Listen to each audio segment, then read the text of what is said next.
당신 이거 봐요. 상진이가 수진에게 폭력을 썼대요. 이건 절대 누구한테도 말하면 안 돼. 상진이는 우리 아들이잖아. 우리가 그 아이를 혼내고 나무라면 돼. 밖으로 알려지면 그 아이의 인생은 끝난다고. 이 사실을 덮어야 해. 하지만 수진이는 어떻게 해요? 우리가 이걸 그냥 묻어둘 수는 없잖아요. 아니, 우리는 그렇게 해야 해. 아무도 이 사실을 알면 안 돼. 상진을 지켜야 해. 상진아, 내가 수진에게 무슨 짓을 한 건지 알고 있어? 어떻게 내가 그렇게 할 수가 있었니? 아버지, 저도 그렇게 하고 싶진 않았어요. 그런데 수진이 나를 떠날 것 같았어요. 마치 엄마처럼 나도 버리고 다른 남자를 만날 것 같았단 말이에요. 그래서 그랬어요. 나도 멈추고 싶었는데 멈출 수가 없었어요.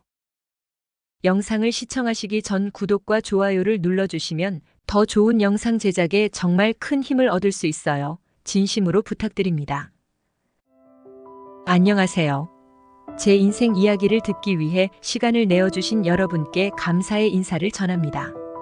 인생을 살다 보면 누구나 크고 작은 상처 하나쯤은 가슴에 남기고 살아가게 되죠. 저도 어린 시절부터 큰 상실감을 안고 살았어요. 제 아버지는 제가 어릴 때 일찍 돌아가셨습니다. 그 순간 제 삶의 가장 큰 축이 무너졌다고 할까요? 엄마와 단둘이 남겨진 저는 어린 나이에도 아버지의 부재가 얼마나 큰 공백이었는지 실감하며 자라게 되었죠. 고등학교에 들어가고 제 성적은 우수했지만 집안 형편은 전혀 넉넉하지 않았습니다. 엄마 혼자 저를 키우셨고 아버지가 계셨다면 상황이 얼마나 달라졌을까 하는 생각을 자주 하곤 했어요.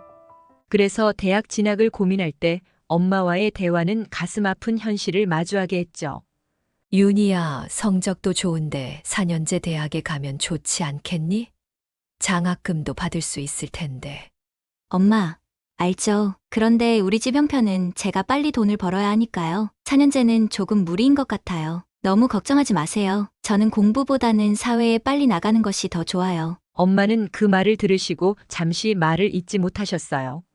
저 역시 마음 한편이 무거웠지만 어쩔 수 없었죠. 결국 저는 4년제가 아닌 전문대를 선택해야 했어요. 그때부터 저는 마음 한편에 아버지가 계셨더라면 좀 더 다른 선택을 할 수 있었을까 하는 아쉬움이 남았습니다. 전문대를 졸업하고 작은 무역회사의 비서로 입사했어요. 그 회사가 제가 새로운 인연을 만난 곳이기도 했죠. 그곳에서 사장님을 처음 만나게 된 것입니다. 회사에 처음 입사했을 때 저는 사장님을 딱딱한 상사로만 생각했어요. 저보다 12살 연상이었고 항상 업무적으로는 철저하셨죠. 그런데 사장님에게는 왠지 모르게 쓸쓸한 느낌이 있었어요. 사무실에서 일할 때도 퇴근 후 홀로 남아 자료를 정리할 때도 그 쓸쓸함이 느껴졌죠. 겉으로는 성공한 사업가로 보였지만 그 눈빛은 항상 고독이 서려 있었어요. 어느 날 저와 사장님은 늦은 시간까지 회사에 남아 있었어요. 사무실에 둘만 남아있는 시간이 길어지자 자연스럽게 사적인 이야기를 나누게 됐죠. 그때 처음으로 사장님이 자신의 이야기를 꺼내셨어요. 윤희 씨, 오늘은 왜 이렇게 늦게까지 있어요? 일이 많아요? 네. 사장님, 오늘 마무리할 게 좀 있어서요. 그런데 사장님은요? 오늘도 야근하시나 봐요. 늘 할 일이 많네요. 빨리 마무리하고 혼자 집을 지키는 아들에게 가봐야 할 텐데. 항상 퇴근이 늦어져서 저도 걱정이에요. 아들과 둘이 사는 집이 쓸쓸해서 저라도 일찍 퇴근해야 하는데 말이에요. 그 말에 저는 가슴이 찡했어요. 사장님이 이혼하셨다는 건 알고 있었지만 그 외로움을 느껴졌거든요. 사장님, 혼자 가정을 돌보시는 게 매우 힘드시죠? 사장님은 잠시 저를 바라보시더니 살며시 고개를 끄덕였어요. 그런 후에야 말을 꺼내셨어요. 그렇죠. 익숙해진 줄 알았는데 가끔은 이 혼자 짊어지고 가야 하는 것들이 너무 무겁게 느껴질 때가 있어요. 제가 오늘 윤희 씨에게 별말을 다 하네요. 그 말을 듣고 저는 사장님에게 깊은 연민을 느꼈어요. 혼자 사는 외로움, 저도 그 감정을 잘 알고 있었으니까요. 그때부터 우리는 조금씩 더 가까워지기 시작했습니다. 일과 외적인 이야기도 자주 나누게 되었고 서로의 삶에 대해 더 많이 알게 되었죠. 사장님은 점점 저에게 마음을 열기 시작했어요. 시간이 흐르면서 저는 사장님에게 연민 이상의 감정을 느끼기 시작했어요. 그도 마찬가지였죠. 어느 날 우리는 함께 저녁을 먹고 돌아오는 길에 서로의 과거 이야기를 나누게 되었어요. 사장님은 저에게 그동안 묵혀왔던 이야기를 처음으로 꺼내셨습니다. 윤희 씨, 알고 있었겠지만 나 결혼을 한 번 했었어요. 그런데 성격이 맞지 않아서 이혼하게 됐죠. 그 말을 들었을 때 저는 가슴 한쪽이 저렸어요. 이미 사장님이 이혼한 사실은 알고 있었지만 그가 직접 꺼내는 이야기는 처음이었거든요. 많이 힘드셨겠어요. 이혼이라는 게 누구에게나 큰 상처일 텐데요. 사장님은 고개를 끄덕이며 말을 이어갔어요. 그때는 정말 힘들었어요. 특히 혼자 남은 아들을 돌봐야 했으니까요. 지금 초등학교 1학년인데 저 혼자 그 아이를 키우는 게 쉽진 않네요. 그 아이한테 미안한 마음이 항상 들어요. 사장님의 목소리에는 깊은 죄책감이 묻어나왔습니다. 그 마음이 저에게도 고스란히 전달되었어요. 저 역시 아버지를 일찍 잃고 어머니 혼자서 저를 키우셨기에 사장님의 상황이 남 일처럼 느껴지지 않았어요. 저도 아버지가 일찍 돌아가셔서 아버지가 늘 그리웠어요. 그런데 사장님과 함께 있으면 그런 그리움이 조금 사라져요. 따뜻한 보호를 받는 느낌이랄까요. 사장님은 제 말을 듣고 잠시 생각하시더니 미소를 지었어요. 나도 그래요. 윤희 씨와 있으면 그 외로움이 조금은 사라지는 것 같아요. 그 순간 우리는 서로가 마음을 열고 있다는 걸 느꼈습니다. 나이 차이도 사회적 위치도 중요하지 않게 느껴졌어요. 우리가 느끼는 정서적 교감이 우리를 더 깊이 연결해주고 있었거든요. 하지만 제가 사장님과 가까워질수록 어머니의 반대는 더욱 강해졌습니다. 어느 날 저는 어머니에게 다시 한번 사장님에 대해 말씀드렸지만 그 반응은 차갑고 단호했어요. 윤희야, 아무리 생각해도 안 돼. 이혼한 남자애다. 애까지 있는 사람이라니. 너 그 아이 키우면서 속 끓일 것 뻔히 보이는데 내가 그걸 어떻게 지켜봐? 엄마, 사장님 정말 좋은 분이에요. 나도 알아요. 힘들 수 있다는 거. 하지만 그 사람과 있으면 정말 행복해요. 우리 둘 다 외로운 삶을 살았잖아요. 이제야 서로에게서 위로받을 수 있을 것 같아요. 어머니는 제 말을 듣고도 고개를 저으시며 단호하게 말씀하셨어요. 남의 자식 키우는 게 그렇게 쉬운 줄 아니? 내가 그 아이한테 애정을 쏟아도 그 아이가 너한테 마음을 열지 않으면 어쩌려고 그래? 내 마음만 다치고 결국 후회할 게 뻔해. 어머니의 말을 듣고 저는 가슴이 아팠습니다. 하지만 그럼에도 제 마음은 사장님을 향해 있었습니다. 그 사랑을 멈출 수 없었어요. 엄마, 힘들다는 거 알아요. 그런데 내가 그 아이를 사랑할 수 있을 것 같아요. 그 아이도 아빠 외에 누군가가 필요한 거 아니에요. 그리고 사장님은 나한테 너무 소중한 사람이에요. 나는 그분 없이 살 자신이 없어요. 엄마는 한숨을 내쉬며 절대 안 된다고 하셨지만 저는 이미 마음을 굳혔어요. 그날 밤 방으로 들어와 혼자 울면서도 저는 사장님을 향한 제 마음을 멈출 수 없다는 걸 깨달았어요. 아무리 힘든 길이라도 저는 그 길을 사장님과 함께 걷고 싶었습니다. 그의 외로움, 그의 아이, 그리고 그의 삶까지 모두 받아들이기로 마음먹었죠. 결국 어머니도 제 결혼을 허락해 주셨습니다. 많은 갈등 끝에 어머니도 사장님의 진심을 받아들이셨죠. 그날 사장님은 어머니께 정중하게 인사를 드렸어요. 어머니, 저에게 윤혜 씨를 허락해 주셔서 정말 감사합니다. 윤혜 씨가 행복할 수 있도록 제가 할 수 있는 모든 걸 다 하겠습니다. 어머니께도 부족한 사이가 되지 않도록 최선을 다할 겁니다. 어머니는 처음에는 여전히 눈물이 맺히신 채 고개를 끄덕이셨지만 결국엔 미소를 지으셨어요. 잘 부탁해요. 윤희가 매우 착하고 순한 아이예요. 절대 상처받지 않게 해줘야 해요. 사장님은 진심 어린 표정으로 어머니의 손을 잡고 고개를 끄덕였어요. 절대 그런 일 없도록 하겠습니다. 어머니. 그 후로 사장님은 정말 말 그대로 훌륭한 사위가 되셨습니다. 친정어머니께 정기적으로 생활비를 보내드렸고 시간이 날 때마다 어머니를 찾아뵙고 건강을 챙기셨어요. 어머니도 그런 사장님을 점점 더 신뢰하고 마음을 열어주셨죠. 결혼 후 남편과 함께 가정을 꾸렸지만 남편의 아들 상진과의 관계는 생각처럼 쉽게 풀리지 않았습니다. 상진은 말수가 적고 감정 표현이 거의 없었어요. 저는 상진과 가까워지기 위해 큰 노력을 기울였지만 그 아이는 저를 철저하게 외면했죠. 어느 날 상진과 단둘이 집에 있던 날이었어요. 저는 마음을 다잡고 상진과 대화를 시도해 보기로 했습니다. 상진은 책상에 앉아 숙제하고 있었고 저는 그의 옆에 조심스레 다가갔습니다. 상진아, 오늘 학교는 어땠어? 수업 어려운 건 없었니? 상진은 한숨을 쉬며 책에서 눈을 떼지 않았어요. 그냥 평소처럼요. 별거 없어요. 그 차가운 말투와 무심한 태도에 제 마음은 조금 아팠지만 저는 포기하지 않고 다시 다가갔습니다. 혹시 필요한 거 있으면 말해도 돼. 내가 필요한 거면 뭐든지 해주고 싶어. 우리 같이 이야기하면서 서로를 좀 더 알았으면 좋겠어. 상진은 그제야 저를 잠깐 쳐다봤지만 곧 다시 책으로 시선을 돌리며 아무 대답도 하지 않았어요. 그의 태도가 나를 철저히 밀어내는 것 같아서 힘들었지만 상진도 아직 어린아이니까 이해하려고 했습니다. 상진아, 난 너를 정말 사랑해. 너와 함께 지내면서 내가 더 행복해졌으면 좋겠어. 그게 내 바람이야. 하지만 상진은 그런 제 마음을 받아들이지 않는 듯 했어요. 여전히 무뚝뚝하게 자리를 떠났죠. 그날 이후에도 저는 여러 차례 상진과의 거리를 좁히려고 했지만 그의 마음은 쉽게 열리지 않았습니다. 결혼 후 남편과 저는 아이를 갖기 위해 노력했지만 시간이 지나도 아이가 생기지 않았습니다. 저는 그 사실이 너무 마음 아팠어요. 어느 날 밤 저는 혼자 침대에 앉아 울고 있었고 그때 남편이 제 곁으로 다가오셨습니다. 윤희야, 울지 마. 우리가 아이를 갖지 못한다고 해서 우리 사이가 달라지는 건 아니야. 너는 나한테 너무 소중해. 저는 눈물을 닦으며 그에게 말했어요.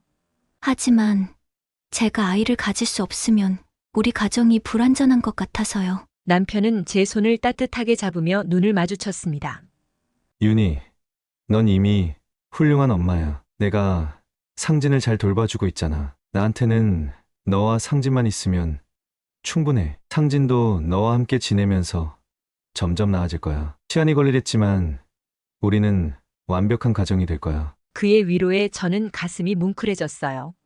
비록 제 친자식은 아니지만 상진을 친아들처럼 사랑하고 그 아이를 잘 키워야겠다는 다짐이 생겼습니다.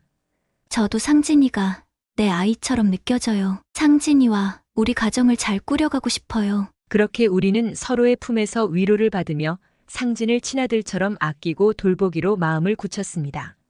하지만 상진은 시간이 지나도 저에게 마음을 열지 않았습니다.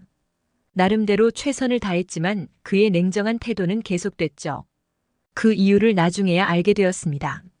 상진이 가끔 친엄마인 선영 씨를 만나고 있었고 선영 씨가 저와 남편을 나쁘게 말하며 상진을 가스라이팅하고 있었습니다. 선영 씨는 상진에게 이렇게 말하곤 했다고 해요. 내 아빠가 널 버리고 새 여자랑 사는 걸 용납할 수 있겠니? 그 여자, 내 아빠 돈 보고 결혼한 거잖아. 넌 이제 그 집에서 소외받을 거야. 그 말을 들은 상진은 저에 대한 증오심과 아버지에 대한 분노를 키우고 있었던 겁니다. 선영 씨의 악의적인 말들이 상진을 더 혼란스럽게 만들고 저를 받아들이지 못하게 했던 것이죠.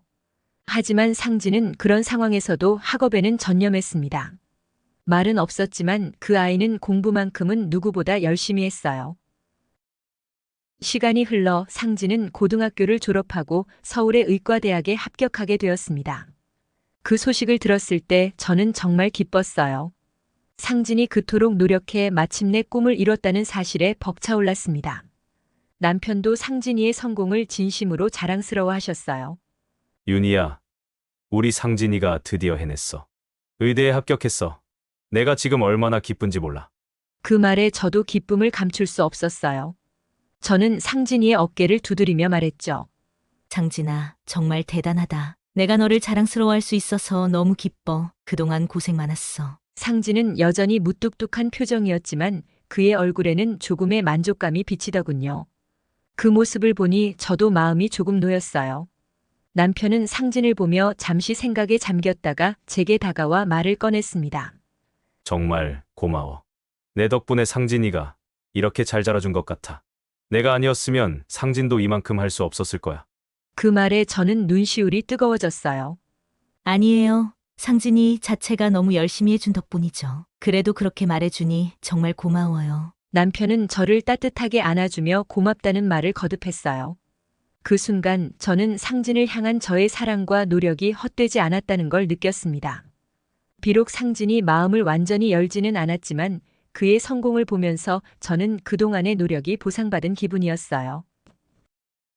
세월이 흘러 상진이 30을 넘기고 저도 50대 중반이 되었어요. 남편의 사업은 여전히 안정적으로 잘 운영되고 있었고 상진은 그동안 차근차근 쌓아온 실력으로 안과를 개원했죠.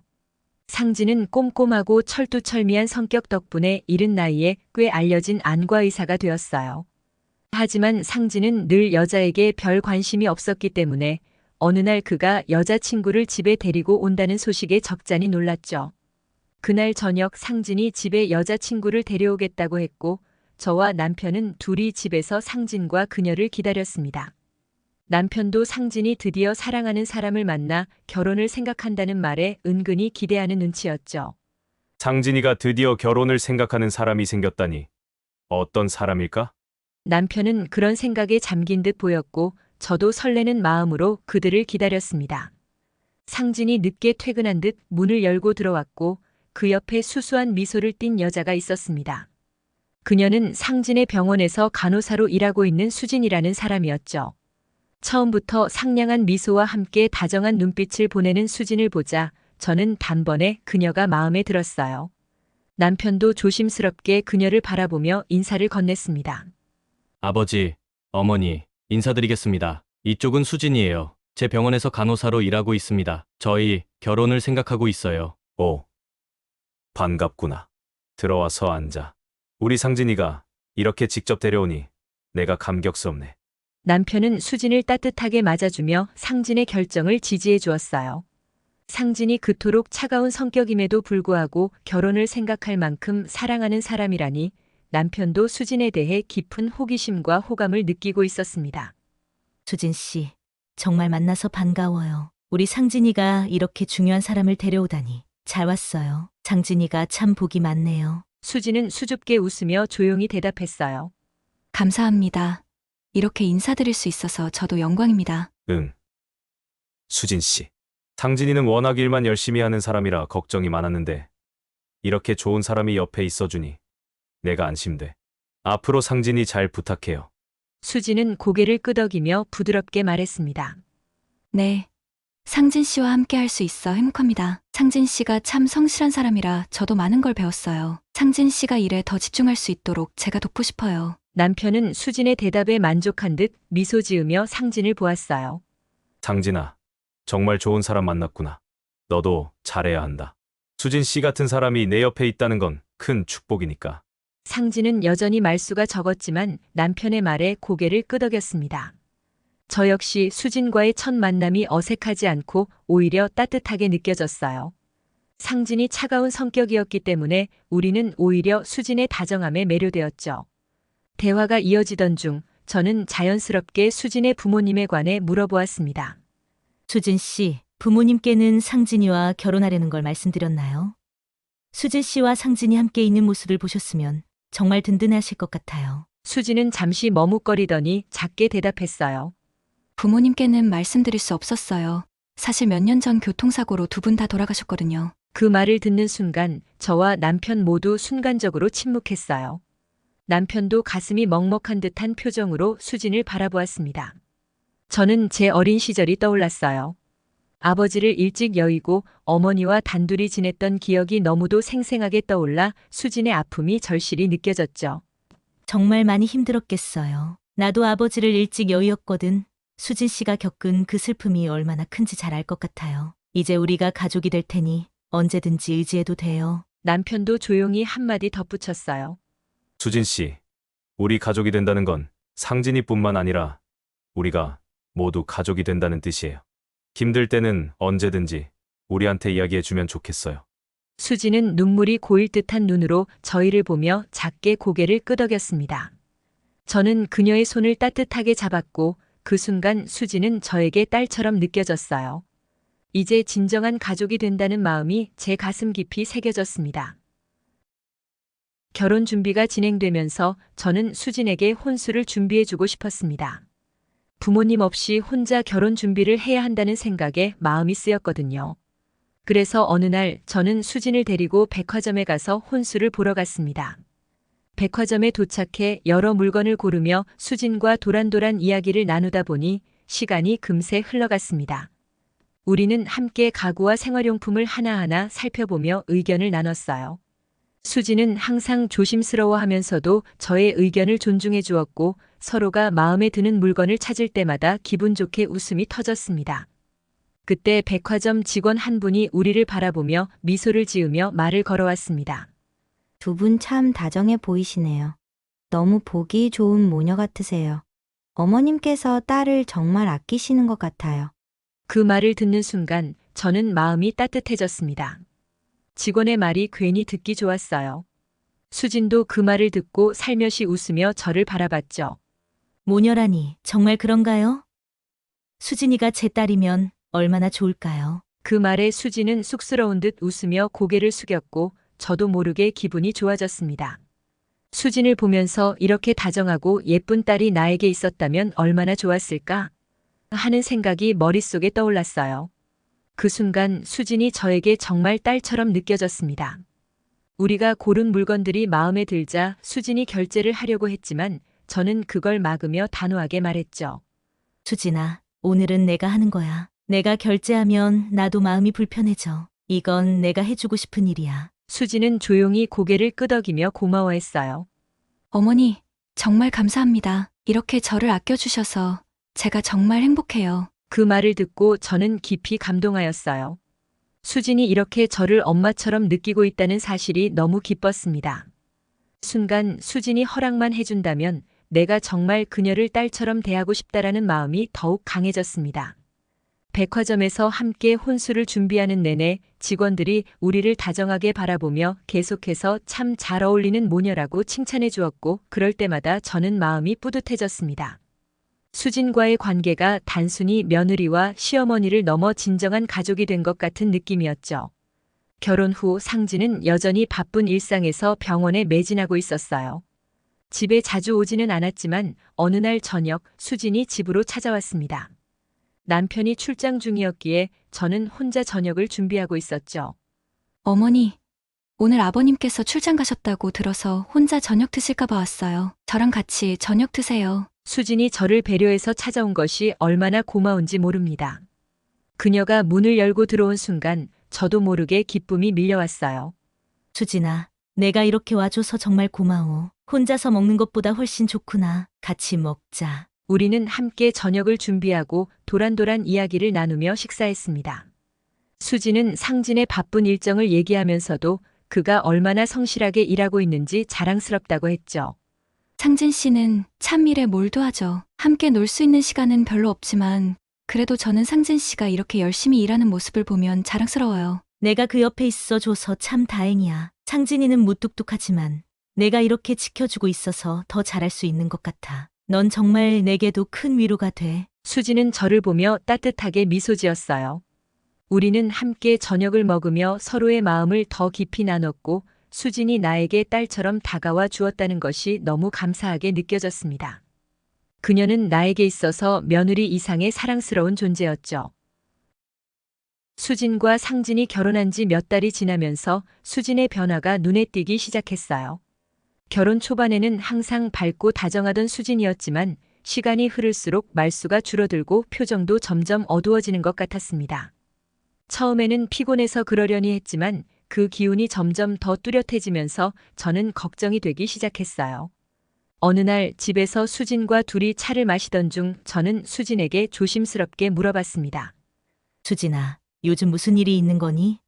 전에는 항상 밝았는데 요즘은 내가 많이 지쳐 보이는 것 같아. 수진은 잠시 멍하니 있다가 고개를 저으며 미소를 지으려 했습니다. 하지만 그 미소는 억지로 짓는 것처럼 보였어요. 아니에요. 어머니, 그냥 요즘 일이 조금 많아서 그런 것 같아요. 별일 아니에요. 하지만 저는 수진의 표정에서 뭔가 이상하다는 걸 느낄 수 있었습니다. 그녀의 눈빛은 불안해 보였고 어딘가 두려워하는 듯한 기운이 스쳐 지나갔어요. 제 마음속에는 알 수 없는 불안감이 점점 커져만 갔습니다. 얼마 후 남편의 생일이 다가왔고 우리는 가족끼리 모여 저녁 식사를 하기로 했습니다. 남편도 상진도 모두 한자리에 모여 축하하는 자리는 오랜만이었죠. 수진도 함께 와서 가족끼리 오붓하게 식사했습니다. 그런데 그날 식사를 하던 중 저는 수진의 블라우스 소매 안쪽으로 멍든 자국 같은 것을 보았습니다. 그 자국을 본 순간 제 가슴은 철렁 내려앉았어요. 수진아, 그거 무슨 상처니?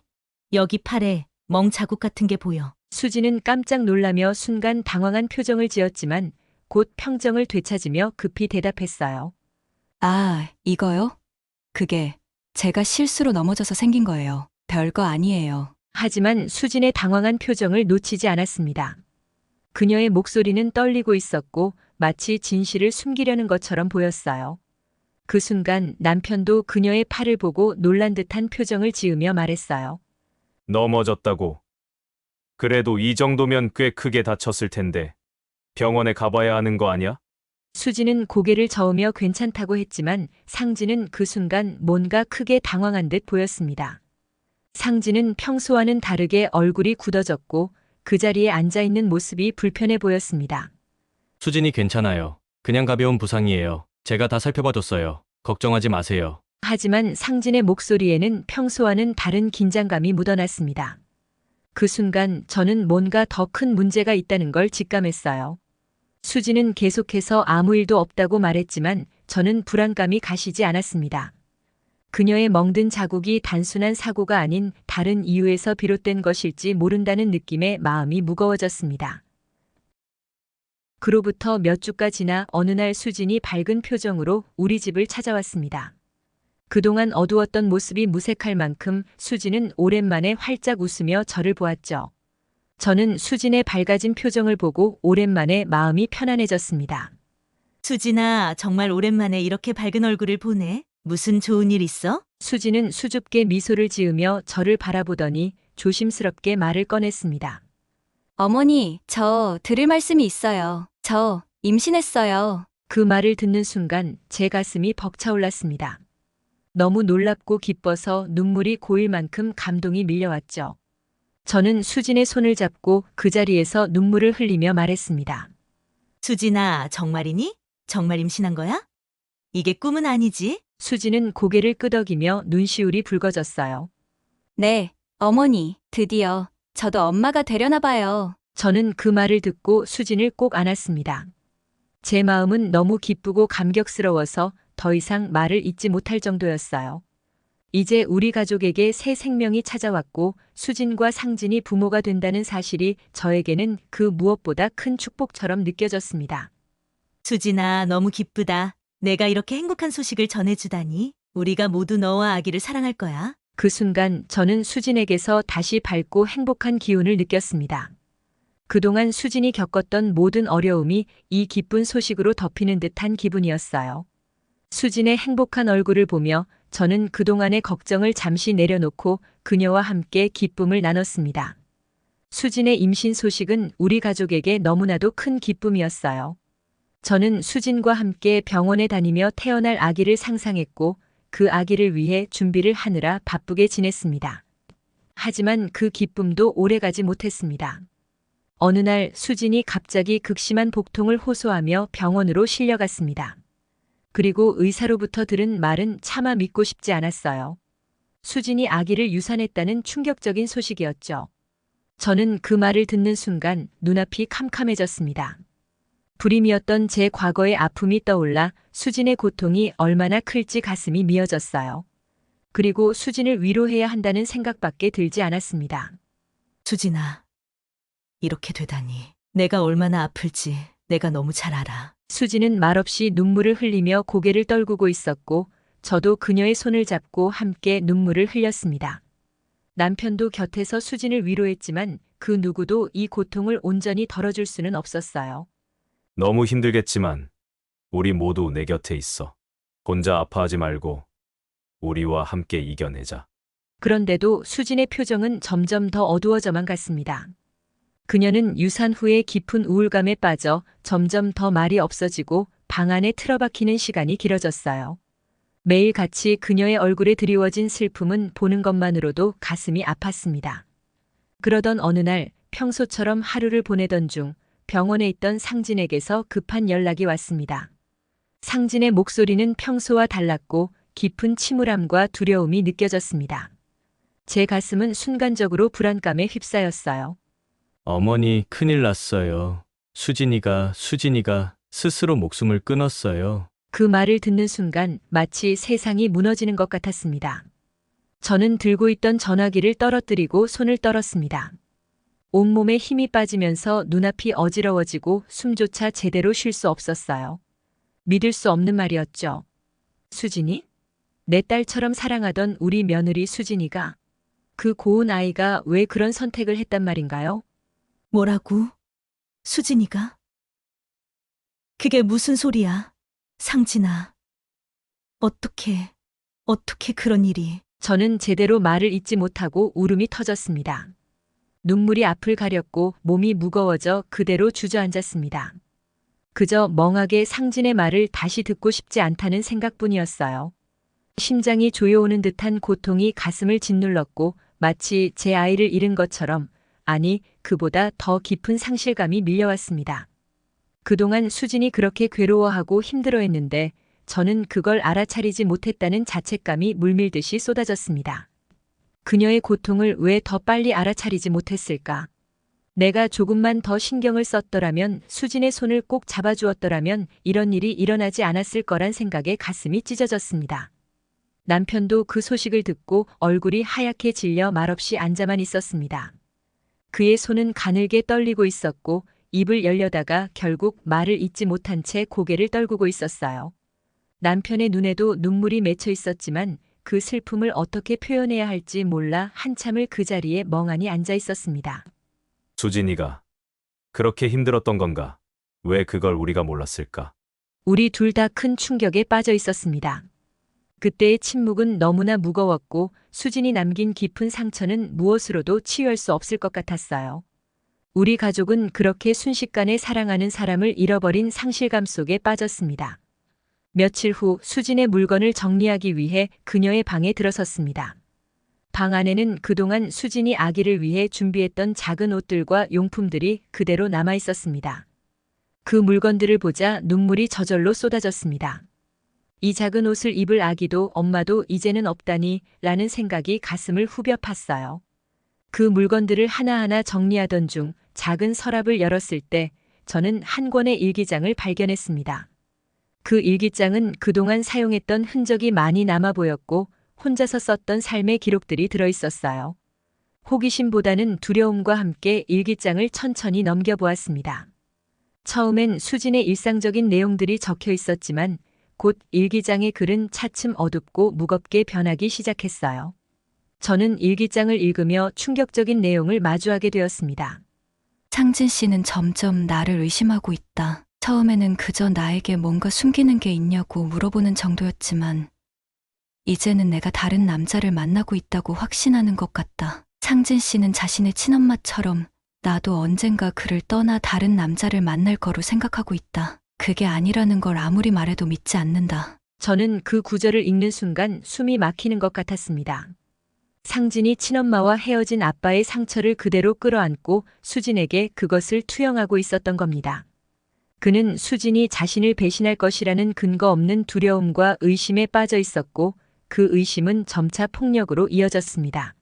처음에는 소리만 질렀다. 왜 다른 남자를 만나는지, 내가 그를 속이는지 계속 물었다. 그런데 이젠 손을 대기 시작했다. 나를 밀치고 손목을 꽉 잡고 팔을 세게 쳤다. 나는 그저 아무에게도 말도 하지 않았다. 어머니가 이 사실을 알면 너무 충격받으실 것 같다. 어머니는 나를 너무 사랑해 주시는데 내가 이런 고통을 겪고 있다는 걸 알면, 상진 씨가 가정폭력을 사용하는 사람이라는 것을 알면 속상해 하실까.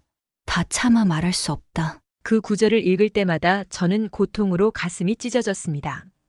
수진이 이런 고통을 혼자서 견디고 있었다니, 그것도 제가 너무나 사랑했던 그 아이가 내 아들로 인해 그토록 아프고 고통스러운 시간을 견디고 있었으면서도 저에게 말하지 못한 이유가 바로 저를 걱정해서였다니요. 더 이상 읽어나갈 힘이 없었지만 손은 계속해서 일기장을 넘겼습니다. 임신한 후에도 상진 씨는 나를 의심했고 폭력을 멈추지 않았다. 아기를 지켜야 했지만 결국 그가 나를 밀쳐서 넘어졌고 그 후 아기를 유산했다. 이제는 더 이상 견딜 수 없을 것 같다. 나는 정말 아무 잘못도 하지 않았는데 그가 나를 믿지 않는 것 같아서 더 이상 살고 싶지 않다. 이제 그만 부모님 곁으로 가고 싶다. 그 마지막 구절을 읽는 순간 제 손은 떨리고 눈물이 쏟아졌습니다. 수지는 결국 상진의 폭력으로 아기를 잃고 더 이상 이 세상에서 살아갈 이유를 찾지 못했던 겁니다. 그녀는 고통 속에서 고립되었고 아무도 그녀의 아픔을 덜어줄 수 없었던 그 상황이 너무나도 가슴 아팠습니다. 더 충격적인 것은 일기장 사이에 수진이 찍어둔 사진들이 함께 들어 있었습니다. 그 사진 속에는 수진의 몸에 남겨진 커다란 멍과 상처 자국들이 찍혀 있었습니다. 그녀의 몸은 상진이 가한 폭력의 흔적으로 가득했고 그것을 숨기고 지내왔던 수진의 고통이 얼마나 컸는지를 비로소 알 수 있었어요. 수진아, 어떻게 내가 이런 일을 겪고 있었는데 나한테 말하지 않았니? 저는 일기장과 사진을 꼭 쥐고 그 자리에서 주저앉아 오열했습니다. 그녀가 이렇게까지 힘들었는데도 저에게 말하지 못하고 홀로 그 고통을 견디다 세상을 떠났다는 사실이 너무도 참혹하고 슬펐습니다. 제 가슴은 무너져 내렸고 마치 제 모든 것이 다 사라진 듯한 허탈함과 깊은 슬픔이 밀려왔습니다. 수진의 일기장을 읽고 난 후 나는 그 자리에 주저앉아 한참을 울었습니다.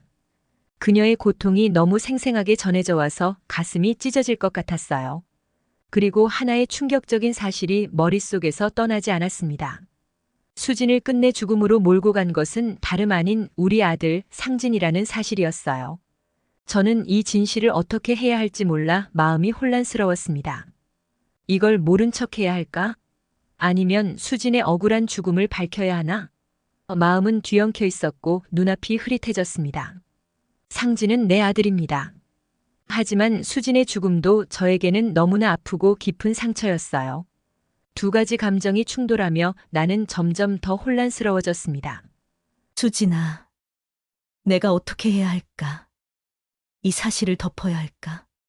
아니면 내 억울함을 풀어줘야 할까? 그렇게 수많은 날을 고민했지만 결국 나는 이 진실을 덮을 수 없다고 결론을 내렸습니다. 수지는 무고하게 죽음을 맞이했어요. 그녀의 죽음을 그냥 묻어둘 수는 없다는 생각이 강하게 들었어요. 그날 저녁 나는 이 사실을 남편에게 털어놓기로 결심했습니다. 저녁 식사 후 나는 남편에게 수진의 일기장을 보여주며 조심스럽게 말을 꺼냈습니다. 남편은 일기장을 읽으면서 눈에 띄게 놀라더니 얼굴이 하얗게 변했습니다. 그의 손이 떨리는 것을 보고 나도 숨을 쉴 수 없을 만큼 긴장이 되었습니다. 당신 이거 봐요. 상진이가 수진에게 폭력을 썼대요. 그걸로 수진이 아기를 유산했고 결국 그 고통 속에서 스스로 목숨을 끊은 거예요. 이걸 그냥 덮어둘 수는 없어요. 남편은 당황한 듯 나를 빤히 쳐다보더니 갑자기 목소리를 낮추며 말했습니다. 이건 절대 누구한테도 말하면 안 돼. 상진이는 우리 아들이잖아. 우리가 그 아이를 혼내고 나무라면 돼. 밖으로 알려지면 그 아이의 인생은 끝난다고. 이 사실을 덮어야 해. 하지만 수진이 억울하게 죽었어요. 그 고통을 혼자 감내하다가 그렇게 된 거라고요. 우리가 이걸 그냥 묻어둘 수는 없잖아요. 남편은 얼굴이 굳어지며 단호하게 말했습니다. 아니, 우리는 그렇게 해야 해. 아무도 이 사실을 알면 안 돼. 상진을 지켜야 해. 수진은 불쌍하지만 이제 돌아올 수 없는 사람이라고. 상진은 아직 살아있잖아. 남편의 말을 듣고 내 가슴이 더 무거워졌습니다. 나는 수진과 상진 사이에서 갈등하며 남편의 말이 이해되면서도 도저히 받아들일 수 없었어요. 그때 남편이 상진을 부르겠다고 했고 우리는 상진을 집으로 불러야만 했습니다. 상진이 집에 도착했을 때 남편은 그를 앉혀놓고 무겁게 입을 열었습니다. 상진아, 내가 수진에게 무슨 짓을 한 건지 알고 있어? 어떻게 내가 그렇게 할 수가 있었니? 상진은 처음에는 아무 말도 하지 않았지만 곧바로 얼굴이 굳어지며 답했습니다. 아버지, 저도 그렇게 하고 싶진 않았어요. 그런데 수진이 나를 떠날 것 같았어요. 마치 엄마처럼 나도 버리고 다른 남자를 만날 것 같았단 말이에요. 그래서 그랬어요. 나도 멈추고 싶었는데 멈출 수가 없었어요. 그 말을 들은 남편은 한숨을 쉬며 고개를 저었습니다. 그러니까 그래서 내가 그렇게 한 거라고? 어떻게 그게 이유가 될 수 있냐? 수진을 그렇게까지 몰아붙이다니. 나는 그 대화를 듣고 가슴이 찢어졌습니다. 하지만 내 마음속에서는 여전히 진실을 밝혀야 한다는 생각이 넘쳐 흐르고 있었습니다. 장진아, 내가 아무리 힘들었다고 해도 수진에게 그런 폭력을 행사한 건 잘못이야. 그리고 수진은 이제 이 세상에 없어. 그걸 우리가 그냥 덮고 살아갈 수는 없어. 수진의 억울한 죽음을 풀어줘야 한다고 생각해. 그 말을 듣자 남편과 상진은 동시에 격앙된 목소리로 말하기 시작했습니다. 너 미쳤어. 그걸 세상에 알리겠다고? 상진이는 내가 낳은 아들이 아니니까 그렇게 쉽게 말하는 거지. 진짜 내 아들이었으면 내가 이럴 수 있겠냐고. 상진도 화가 난 얼굴로 나를 몰아세웠습니다. 어머니, 제가 이렇게 된 건 다 부모님 때문이었어요. 내 친어머니는 다른 남자를 만나 나와 아버지를 버렸고, 아버지는 우리 가족을 다시 회복하지 않고 또다시 낯선 여자를 엄마라고 데리고 왔어요. 저는 늘 외롭고 불안했어요. 그래서 수진도 그럴 거로 생각했어요. 난 그냥 나도 모르게 그랬던 거라고요. 남편과 상진이 한 목소리로 나를 몰아세우는 그 순간 나는 벽에 부딪힌 듯 멍해졌습니다. 가족이 이렇게까지 나를 공격할 수 있다는 사실이 너무도 충격적이었어요. 남편은 결국 상진을 감싸며 모든 것을 덮으려 했고 나는 그 속에서 어떻게 해야 할지 갈등이 더욱 깊어졌습니다. 수많은 날을 고민한 끝에 나는 결국 이 진실을 덮어둘 수 없다는 결론을 내렸습니다. 수진의 죽음을 우리는 그냥 넘어갈 수 없었고 나는 그 책임을 물어야 한다고 생각했습니다. 수진이 겪은 고통을 내가 외면할 수는 없었어요. 어느 날 나는 용기를 내어 경찰서를 찾았습니다. 수진의 일기장과 그 안에 보관된 멍자국이 찍힌 사진들을 제출했습니다.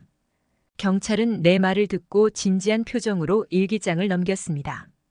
그들은 이미 수진의 자살 당시 몸에서 멍자국을 발견하고 그를 조사하고 있었던 중이라고 말했죠. 사실 저희도 수진 씨 몸에서 발견된 멍과 상처 자국에 대해 수사를 진행 중이었습니다. 이 일기장이 결정적 증거가 될 겁니다. 제출해 주셔서 감사합니다. 그 순간 나는 눈물이 나왔지만 마음 한쪽에는 안도감도 밀려왔습니다. 이제 수진의 억울함이 밝혀질 수 있다는 생각에 그나마 위안이 되었어요. 하지만 아들이 앞으로 겪을 일을 생각하니 가슴이 무거워졌어요. 며칠 후 경찰은 집으로 와서 상진을 체포하러 왔습니다. 그 순간 집안은 긴장감으로 가득 찼고 아들은 당황한 얼굴로 나를 바라보았습니다. 경찰이 상진의 손목에 수갑을 채우자 상진은 그제야 상황을 실감한 듯 눈에 눈물이 고였습니다. 어머니, 왜 저를 이렇게까지 할 필요 없었잖아요. 왜 저를 버리셨어요? 아들의 말을 들으며 내 가슴은 다시 한번 찢어지는 듯 아팠습니다. 상진은 내가 이렇게까지 나설 거라고는 생각하지 못했을 겁니다.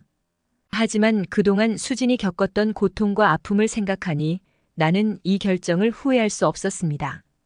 내 아들이지만 그가 저지른 잘못에 대해서는 책임을 져야 한다고 생각했기 때문이었습니다. 저는 이제 아들이 치를 잘못에 대한 대가를 함께 마음으로 치를 준비를 했습니다. 아들이 경찰에 끌려가며 그 절망적인 눈빛으로 나를 쳐다볼 때 내 가슴은 무겁게 내려앉았습니다. 하지만 그보다 더한 고통이 나를 기다리고 있었어요. 남편은 상진이 경찰에 끌려간 이후 폭발하듯 나를 향해 분노를 쏟아냈습니다. 그는 더 이상 나를 사랑하는 남편이 아니었고 분노와 배신감으로 가득 찬 얼굴로 나를 쏘아보았습니다. 내가 우리 가족을 이렇게 망쳐놓았어. 상진이가 이렇게 된 건 전부 너 때문이야. 남편은 참지 못하고 큰 소리로 소리쳤습니다. 그의 목소리는 벽에 부딪혀 메아리쳤고 나는 그 자리에서 얼어붙은 듯 꼼짝도 할 수 없었습니다.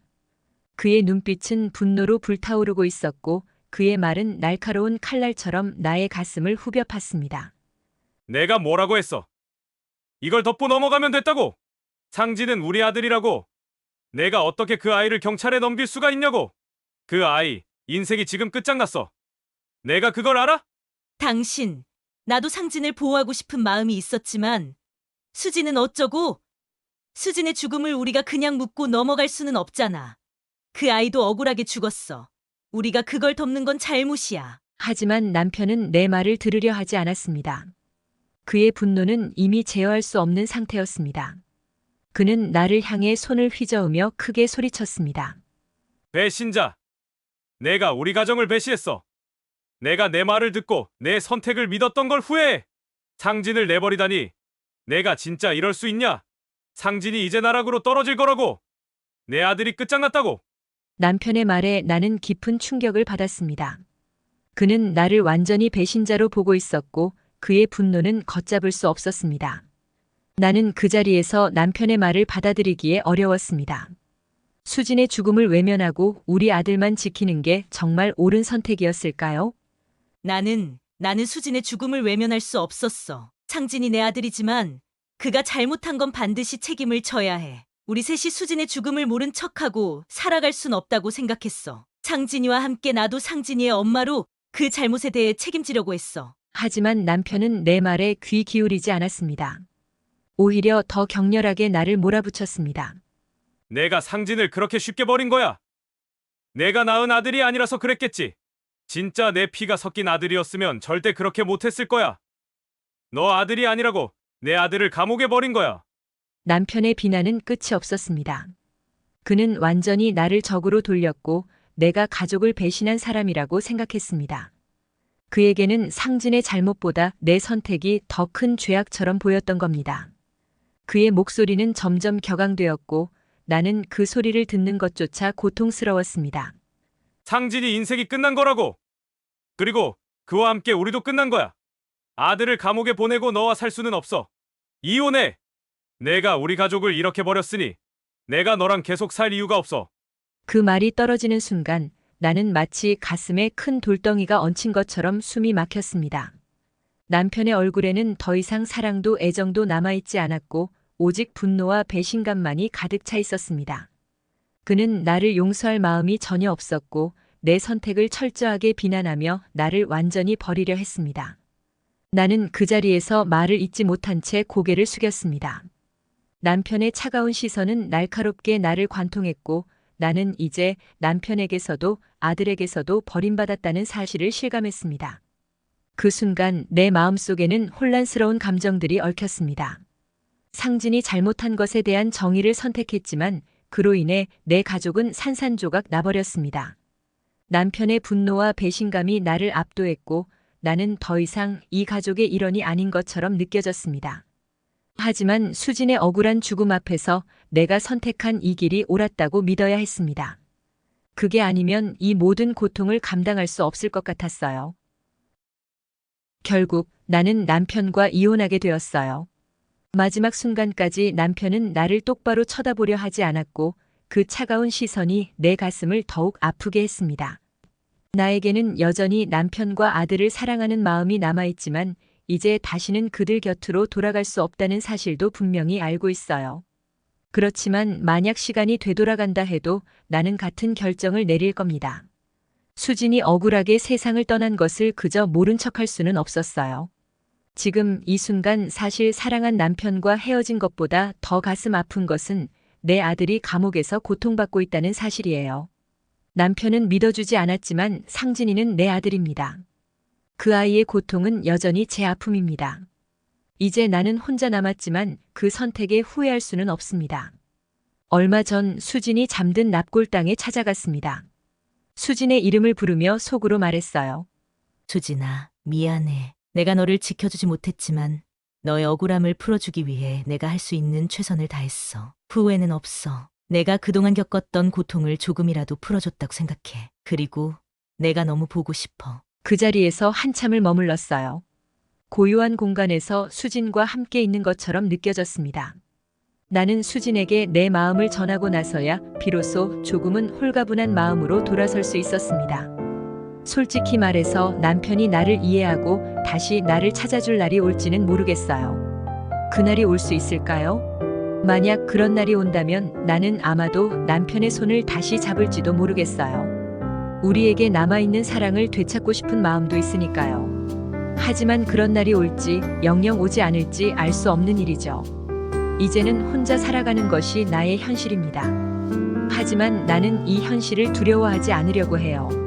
수진이 하늘에서 나를 보고 걱정할 수도 있겠지요. 그래서 나도 수진이 앞에서 씩씩하게 살아가려 해요. 때로는 혼자가 무섭고 힘들기도 하지만 내가 내린 결정을 믿으며 나아가려고 합니다. 여러분, 제 이야기를 들어주셔서 감사합니다. 때로는 제가 내린 이 결정이 아들의 삶을 망쳐버린 끔찍한 선택이었나 하는 생각이 들기도 해요. 아들의 잘못을 덮고 우리 가족만의 비밀로 묻었어야 했던 걸까요?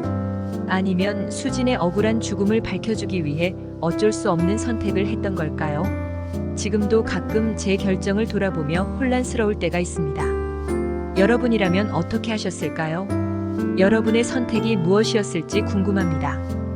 혹시 댓글로 여러분의 생각을 남겨주신다면 저에게도 큰 위로가 될 것 같아요. 아직 구독을 누르지 않으신 독자님들, 이제 그만 고민하시고 구독을 눌러주세요. 다음에 더 좋은 영상으로 감동과 만족을 안겨드릴게요. 저의 이야기에 함께 공감해 주셔서 정말 감사합니다.